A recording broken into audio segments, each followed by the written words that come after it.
ایک عورت آپریشن کے کمرے میں داخل ہوئی تاکہ اس کا بچہ پیدا ہو، اور اسی دوران اس کی روح قبض کر لی گئی اور اس نے ایک خوبصورت بیٹے کو جنم دینے کے بعد وفات پائی۔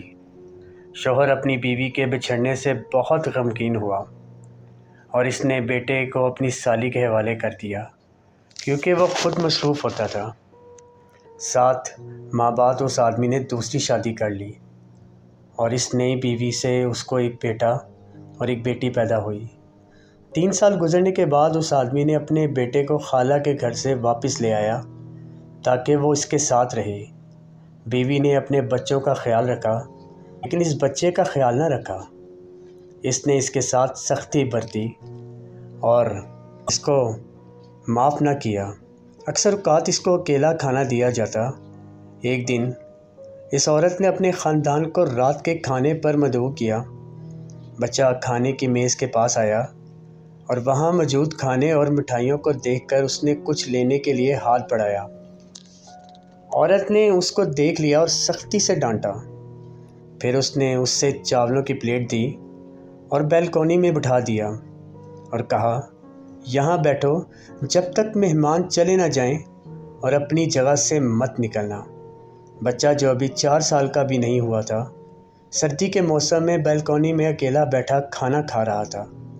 اسے سوتیلی ماں سے ڈر لگا کہ کہیں وہ باہر نکلے اور اس کو مارے، تو وہ وہیں سو گیا۔ عورت کے رشتہ دار چلے گئے اور عورت نے اپنے بچے کو لے کر سونے چلی گئی۔ شوہر دیر سے کام سے آیا۔ بیوی نے کہا کہ میں تمہارے لیے کھانا لاتی ہوں۔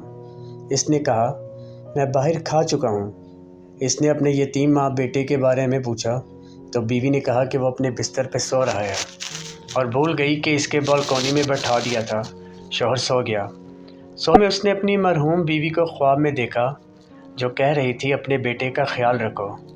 وہ ہڑبڑا کر اٹھا اور بچے کے بارے میں پوچھا۔ بیوی نے کہا وہ اپنے بستر پر ہے۔ وہ آدمی سو گیا۔ پھر اس نے اپنی مرحوم بیوی کو خواب میں دوبارہ دیکھا جو کہہ رہی تھی کہ اپنے بیٹے کا خیال رکھو۔ آدمی نے دوبارہ پوچھا۔ بیوی نے کہا کہ آپ بات کا بتنگڑ بنا رہے ہیں، بچہ اپنے بستر پر سو رہا ہے، فکر نہ کریں۔ آدمی تیسری بار سویا۔ پھر اس نے اپنی مرحوم بیوی کو دیکھا جو کہہ رہی تھی، اب تمہارا بیٹا میرے پاس آ گیا ہے۔ آدمی گھبرا کر اٹھا اور بستر میں بچے کو دیکھا، وہاں نہیں ملا۔ پھر اس نے گھر کے ہر کونے میں اس کو تلاش کیا، نہیں ملا۔ اس بالکونی کا دروازہ کھولا تو دیکھا بچہ سردی سے کانپ رہا تھا۔ اس نے اپنے جسم کو لپیٹ رکھا تھا اور سر کو گھٹنوں میں چھپا رکھا تھا۔ بچہ زرد چہرے کے ساتھ حرکت تھا۔ باپ نے اس کو بلایا تو معلوم ہوا کہ وہ انتقال کر چکا ہے۔ اس کے ہاتھ میں چاولوں کی پلیٹ تھی، کچھ کھا چکا تھا اور کچھ چھوڑ دیا تھا کیونکہ وہ اس سے ملنے والا تھا، اس پر رحم کرے گی۔ وہ اپنی ماں سے ملنے والا تھا۔